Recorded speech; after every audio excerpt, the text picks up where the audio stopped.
Episode 6 is The Prisoner. In this episode, Peepers lures Wander into the skull ship in order to capture him. And when he thinks it'll be a piece of cake, Wander proceeds to prove him wrong by Bugs Bunnying the hell out of him.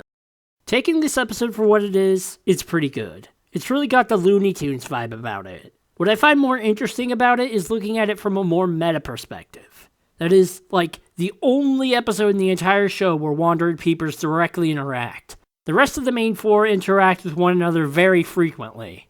Well, Lord Hater and Sylvia to a much lesser extent, but they still have more moments than Wander and Peepers do.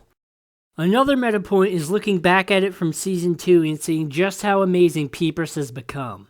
Like, he's not even the same person, eyeball guy from Season 1. This episode really shows him being a scared, incompetent little bitch, compared to being a badass tactician worthy of his title in the second season. Be that as it may, he does get his moment to be badass in Season 1, which we'll get to in a little bit. Wander is a sly, cunning, and crafty genius! Hater speaks the truth here, but it doesn't become clear until Season 2. At last, the power crystal shall be... Hey! Whoops! Butterfingers! It's okay, Hater. Wander was just helping Knuckles look for the Master Emerald shards. At last, the lost ring of power!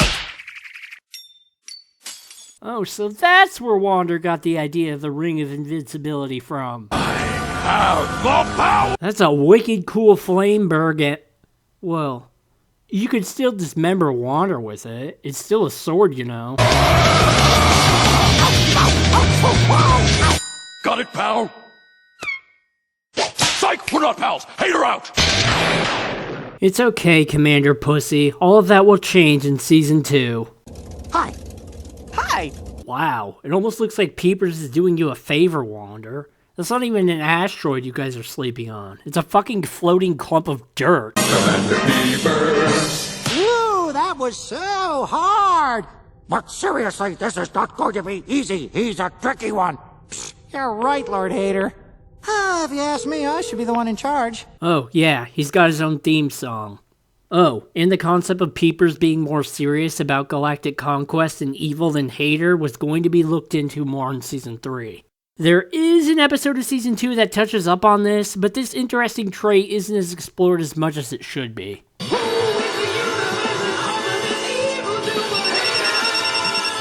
Oh yeah, he's got his own theme song also.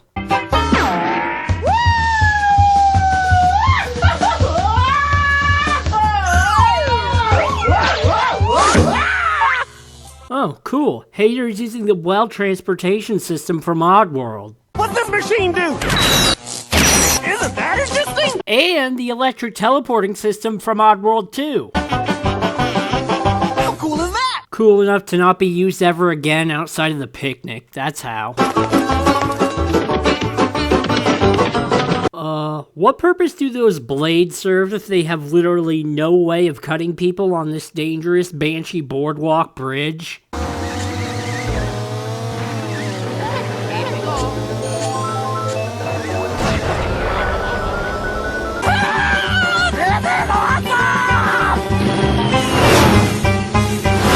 Speaking of Mario Kart, Wander is pretty damn good at flying a spaceship he's been in for the first time and should have no idea how to operate.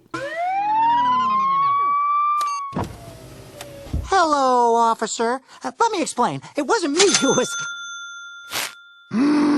What the hell? How come in every show ever, whenever a character makes a traffic violation, there just happens to be a cop conveniently right there to give them a ticket?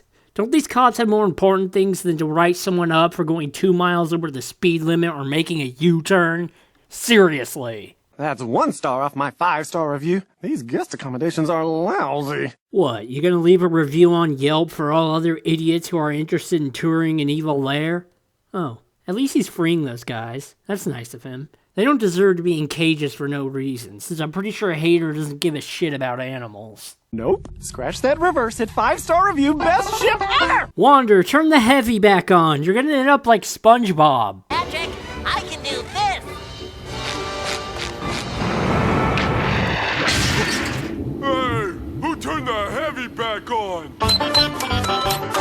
See, it's just like SpongeBob and Patrick playing with Sandy's rocket. That's not a video game, Wander.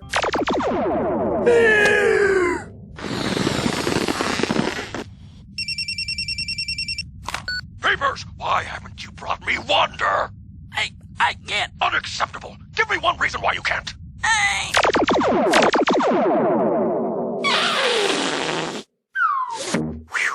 Okay, I find this scene kind of disturbing. Is he holding his breath because he lost his ability to breathe in space from the last episode? Or is he about to suffer explosive decompression or some shit? Someone figure that out for me, because if it's the first part, then how is he able to talk to Hater with the walkie-talkie? Shut up. There's a food court! Yeah, and there's a fucking mall map too, because the skull ship is like a damn space station on the inside. I'd make a Doctor Who reference, but I'm not familiar enough with it to do so.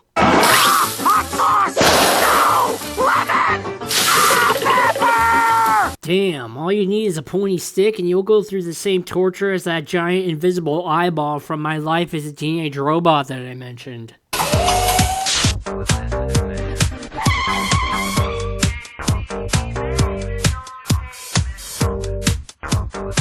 Don't you judge him, Wander. You're the one invading his privacy and jumping on his bed like an insensitive monkey.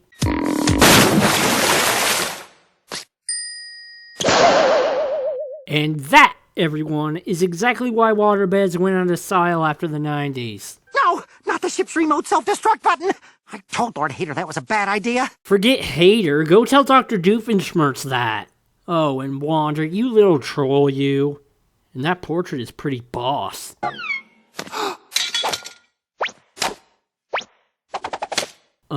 Peepers, instead of treating him like a cat, why don't you just fucking shoot him? I captured him! Again!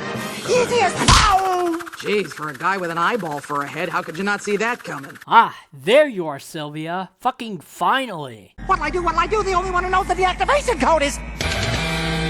Lord Hater! Hey, buddy! It's not what you think. 15, I totally had him. I'm dead. 14, But his sidekick sucker punched me and I didn't get a lot of sleep last night. 13.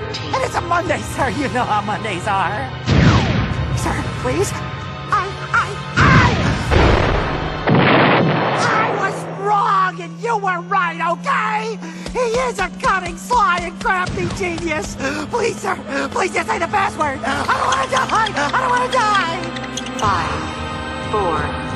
5, 4, 3, 2. Wow, this is a rare moment where Hater actually seems intimidating and scary. It's like that one scene in Sonic Adventure where Eggman threatens Tails. You fool. Away, before I make mincemeat out of you. Lord Hater, #1 superstar. Self-destruct deactivated. Wow, that's a lot less gay than your password, Peepers. I'm Lord Hater, got a skeleton face, but my ship sure is an awesome place. Rah! Lasers! Space dragons! Explosions! Food court! Rah! All right! Now I'm mad!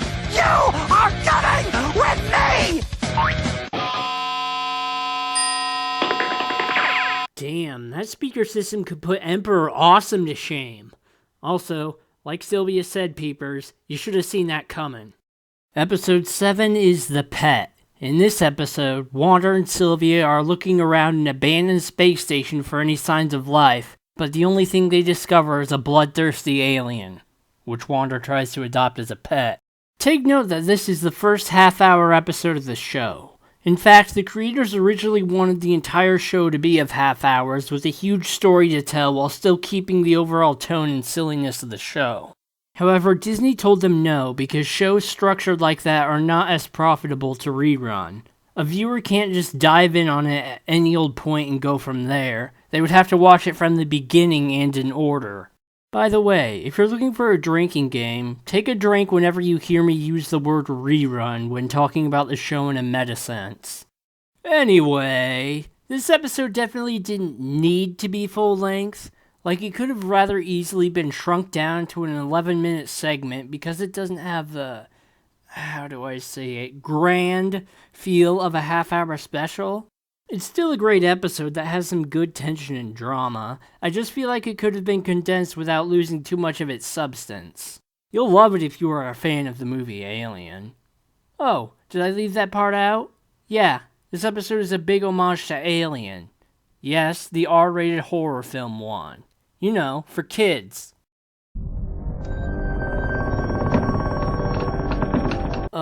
Isn't that a ship from Treasure Planet? I totally feel like that's a ship from Treasure Planet. Anyone remember that? Probably not, since Disney had very little faith in it, kept pushing away the creators of going through their own version of it, and hardly bothered to advertise it. Okay, maybe it does fit in Wander Over Yonder after all. 'Cause I'm just worried maybe somebody's in there and needs help. Oh, yeah, I don't know. I mean, it looks pretty empty to me, and, also it looks totally structurally unsound, so, yeah, I don't think we should... I got a bad feeling about this. Don't do it! It could be a trap, right, Rick? The first rule of space travel, kids, is always check out distress beacons. 9 out of 10 times, it's a ship full of dead aliens and a bunch of free shit! Whoa! 1 out of 10 times, it's a deadly trap, but I'm ready to roll those dice!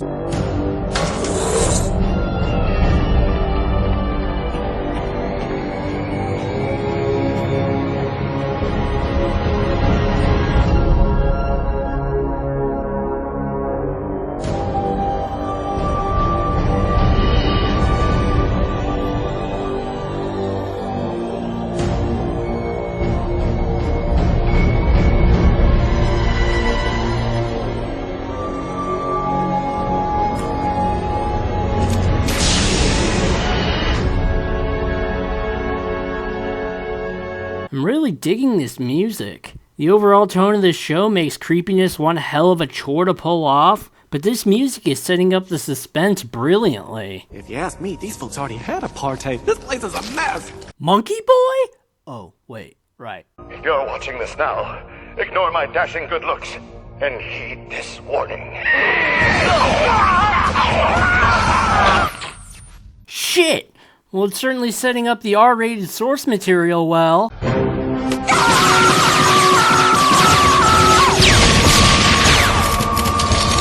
Yes, because blindly firing grounds off into the darkness while screaming like a lunatic always works. I thought you were a bounty hunter, Sil.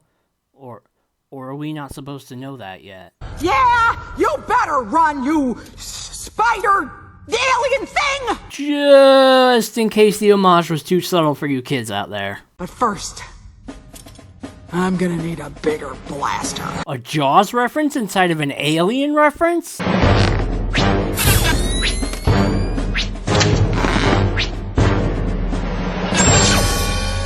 Hey, it's Emily Ripoff! Oh wait. Hello? Anybody in here? You can show all the blatant, unsettling evidence of a crew mercilessly devoured by a monster, but as long as you don't out and out acknowledge the fact in universe, Disney is cool with it. Nobody's on this ship. And cut to black. Rip Wander. You had a good run, but you can't reason with a beast. I knew there was someone on the ship who needed help, though I didn't know they'd be so cute! Aw, the xenomorph is so small and precious that it changed the background music from survival horror shit to cartoony banjo shit. Oh, you wanna play, huh? Bet you can't catch me!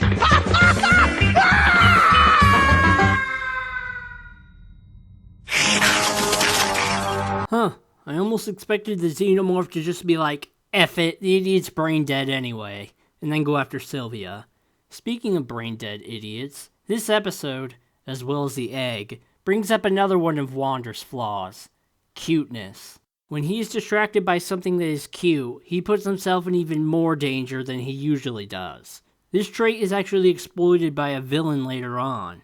And no, it's not that competent watchdog army from the previous ep.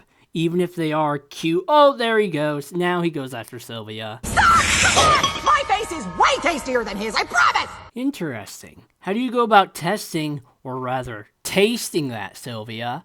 A taste test? A face taste test? Come on, give us a hug! Bad, Captain Tim, bad! Yeah, Bad, Captain Tim. That hat is semi-sentient, you know. But first, I'm gonna need an even bigger blaster. Why the hell is there a turret in here? That thing looks too damn heavy to be transported with any sort of convenience. And if it's just used to guard the ammunition supply, then it's not even at a strategic vantage point. For that matter, why is there an ammunition belt if every firearm in this show is a laser gun?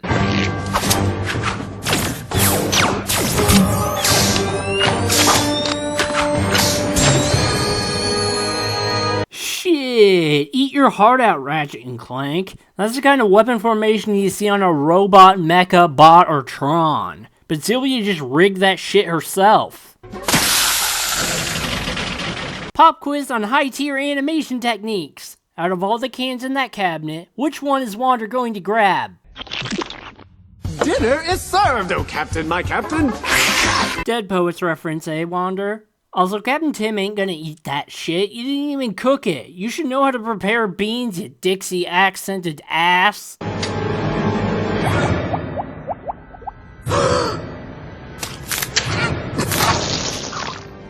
No! No! Wander! No! It should have been me! Why?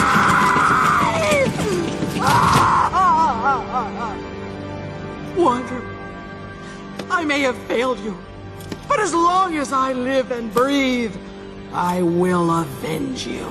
This scene strikes a good balance of concern for her buddy's life without seeming too forced since the viewer knows he's fine. It's a bit hammy, but it's cool that it's not just played off as a gag. Self-destruct. Confirmed!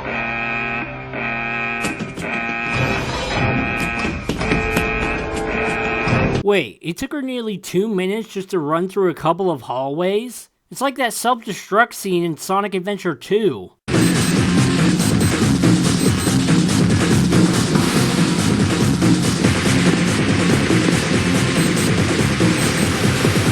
See? It took him nearly a minute to jump down from that ledge. What am I gonna do without him? I'm just gonna have to figure out how to move on. Wander would have wanted it that way. He'd say, "It's always sunny somewhere, Sylvia, old girl. So keep your eye on the horizon and don't look back. Never look back." Damn, even if this scene kinda loses its edge because Wander isn't actually dead, or at least not yet, it really shows how deep Sylvia's and Wander's bond goes. How do I get out of this flirting thing?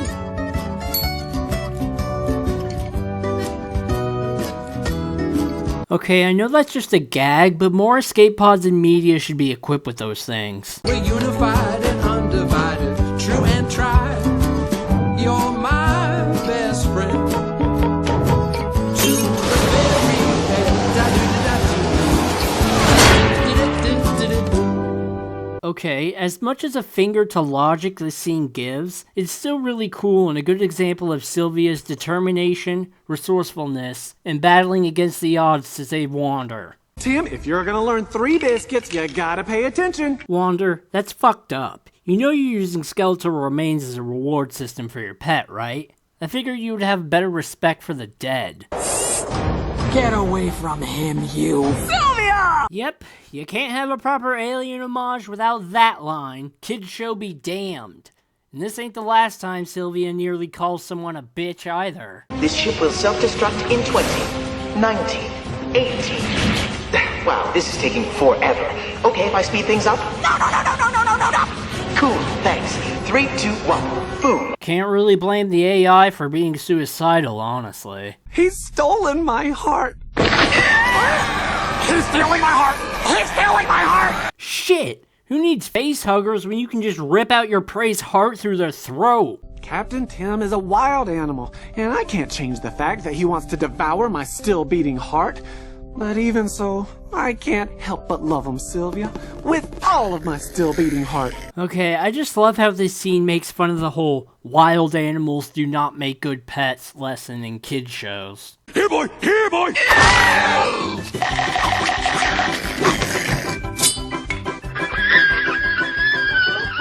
It tickles. Oh, Captain Tim, who's a bad one? It's actually disturbing how adorable Lord Hater's love for Captain Tim ends up being. But you don't get to see that until late season 2.